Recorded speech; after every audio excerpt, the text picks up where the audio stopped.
अस्सलाम वालेकुम बच्चों, आज हम पढ़ेंगे Maxwell equations.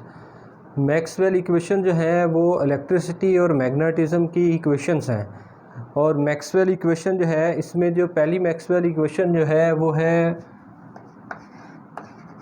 Gauss law for electricity.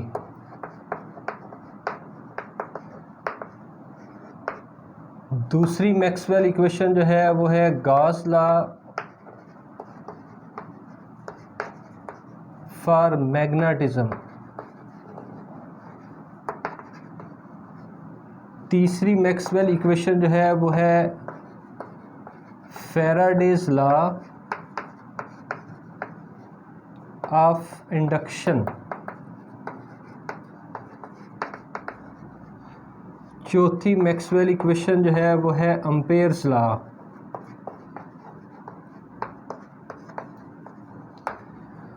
Sir Maxwell ने इन चार इक्वेशंस को कंबाइन किया और ये जो इलेक्ट्रिसिटी और मैग्नेटिज्म की जो बेसिक इक्वेशंस हैं इनका नाम है मैक्सवेल इक्वेशंस। तो सबसे पहले जो है हम डिराइव करेंगे मैक्सवेल इक्वेशन को। सबसे पहली मैक्सवेल इक्वेशन जो है वो है Gauss law for electricity.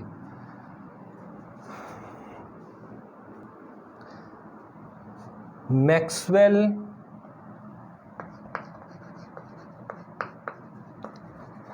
combines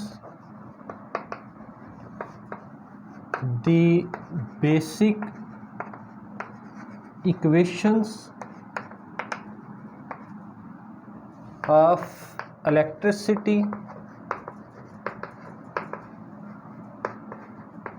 and magnetism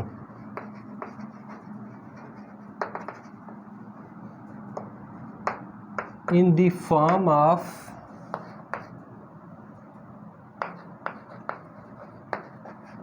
set of equations. This set of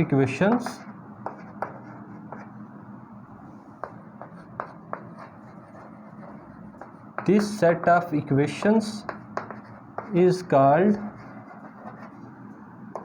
Maxwell equations.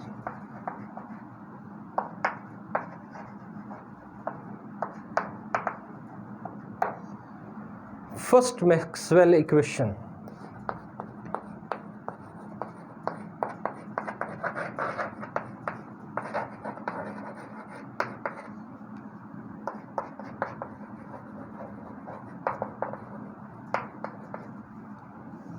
First Maxwell equation जो है वो है Gauss law for electricity.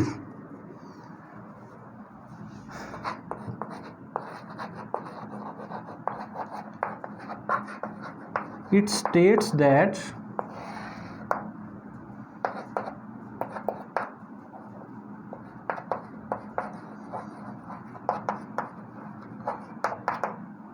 net electric flux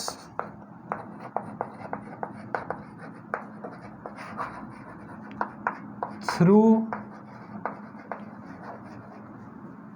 a closed surface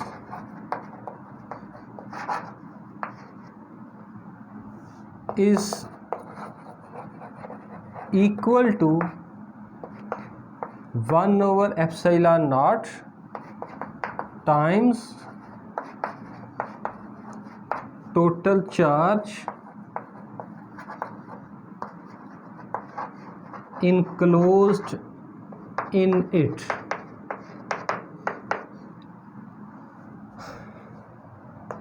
ये Maxwell equation, first Maxwell equation जो है इसकी definition आ गई।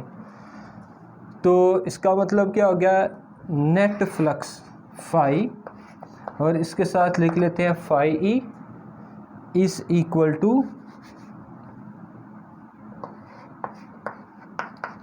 1/epsilon naught times मतलब multiply total charge enclosed in the surface.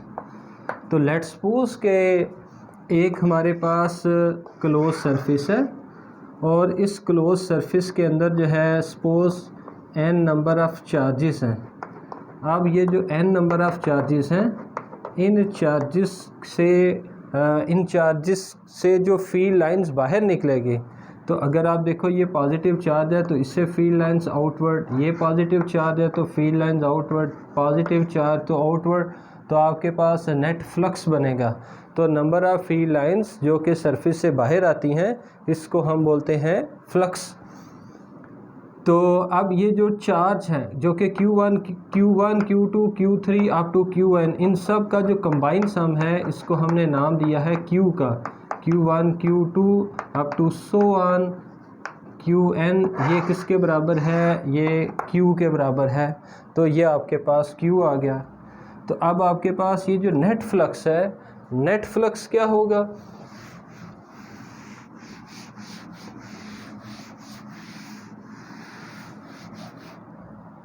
Net flux जो है phi E equals to integral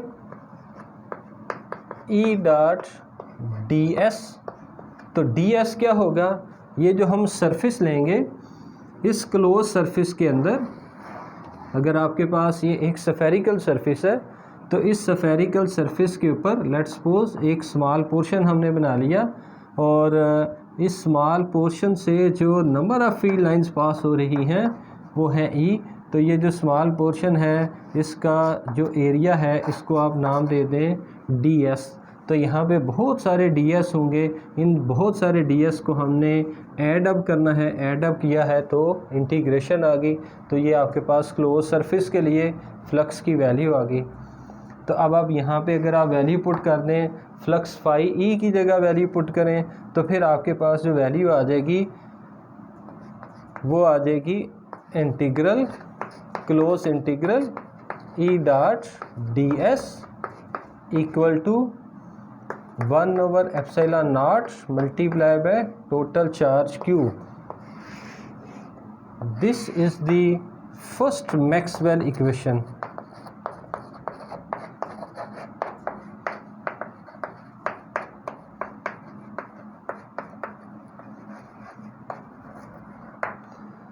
Now,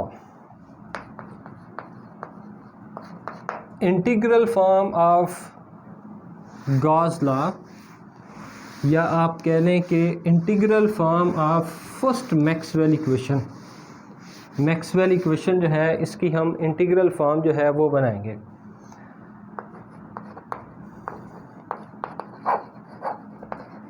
integral form of first Maxwell's equation.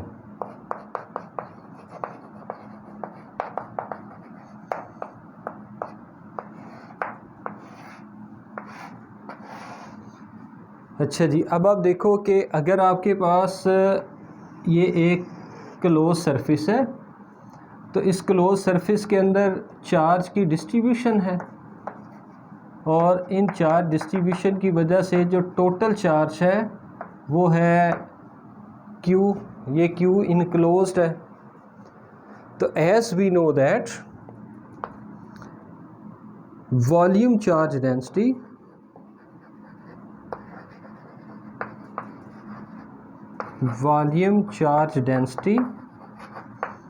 is equal to total charge पर unit volume, या आप ये कह लो कि charge पर यूनिट वॉल्यूम। तो चार्ज जो है, अगर हम ये कह लें कि हमारे पास फ्रैक्शन चार्ज dQ है और वॉल्यूम जो है वो है dV, तो वॉल्यूम चार्ज डेंसिटी जो है इसको हम रो से डिनोट करते हैं। अब dV डिवाइड लेफ़्ट साइड पे जाके मल्टीप्लाई, तो dQ equal to rho into dV। Total charge बनाने के लिए आप इंटीग्रेट कर लें। फॉर टोटल चार्ज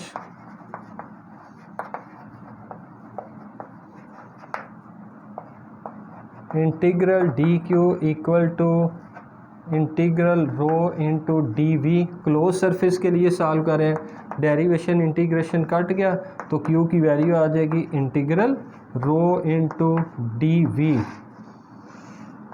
इसको आप पुट कर दें इस इक्वेशन में, इसको आप नाम दे दें इक्वेशन नंबर 1। तो पुट इन 1, तो इक्वेशन नंबर 1 में अगर आप वैल्यू पुट कर दें तो हमारे पास जो आंसर बनेगा ये बनेगा जी integral E dot D S equal to 1/ε0, Q की जगह वैल्यू पुट करें तो integral rho into D V which is the first Maxwell equation in integral form. अब हम सॉल्व करेंगे डिफरेंशियल फॉर्म। मैक्सवेल इक्वेशन की डिफरेंशियल फॉर्म जो है वो अब हमने बनानी है। तो इंटीग्रल के बाद differential form of first Maxwell equation.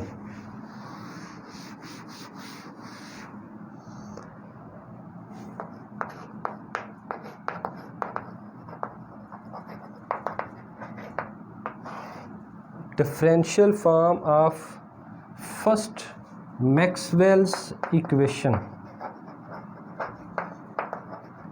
Differential form बनाने के लिए ये जो हमने इंटीग्रल फॉर्म बनाई है इसका हम यूज़ करेंगे। तो ये जो इंटीग्रल फॉर्म है इसको आप कह दें इक्वेशन नंबर 2। अब आप इक्वेशन नंबर 2 जो है इसकी लेफ़्ट हैंड साइड देखें तो लेफ़्ट हैंड साइड पे डी एस है, सरफेस है, और राइट साइड पे डी वी है तो वॉल्यूम है। तो सरफेस जो है इसको वॉल्यूम में कन्वर्ट करना है। सरफेस को वॉल्यूम में कन्वर्ट करने के लिए हम यूज़ करेंगे Gauss divergence theorem. Using Gauss divergence theorem. तो गॉस डाइवर्जेंस थ्योरम जो है ये बेटा क्या करता है, ये सरफेस इंटीग्रल को वॉल्यूम इंटीग्रल में कन्वर्ट करेगा। तो अगर आपके पास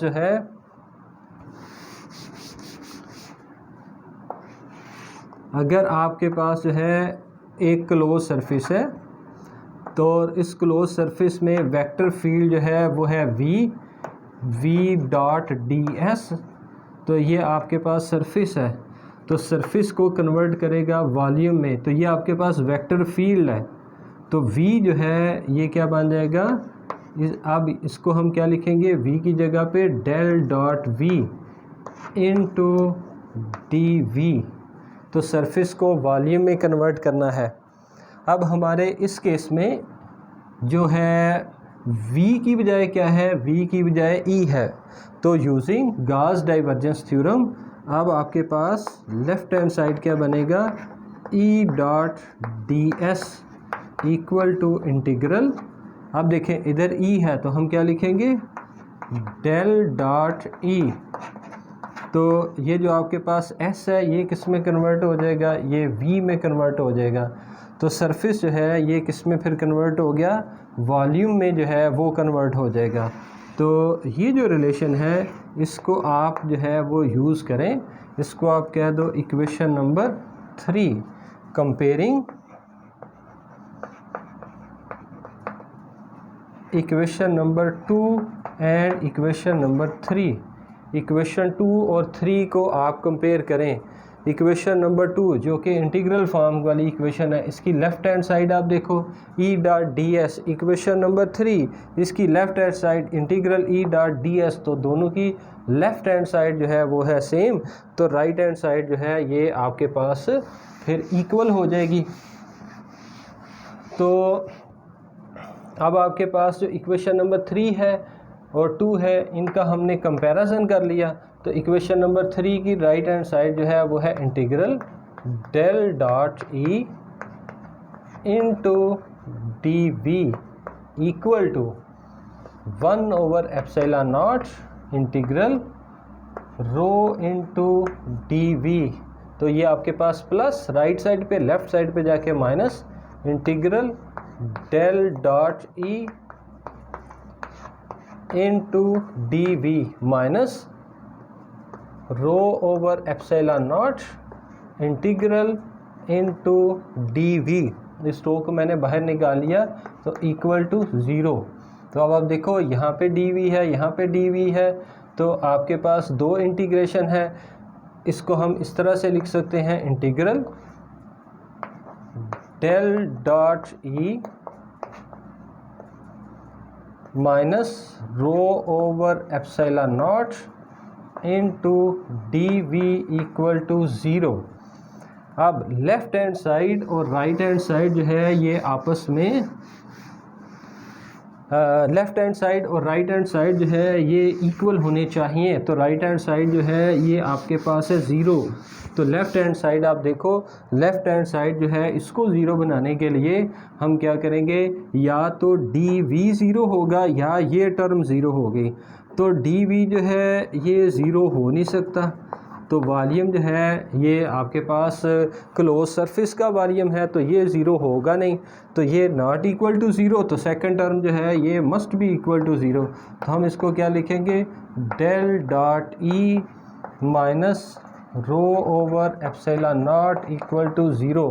तो इसको उठा के राइट साइड पे ले आएँ, तो del dot E equal to rho over epsilon not which is the differential form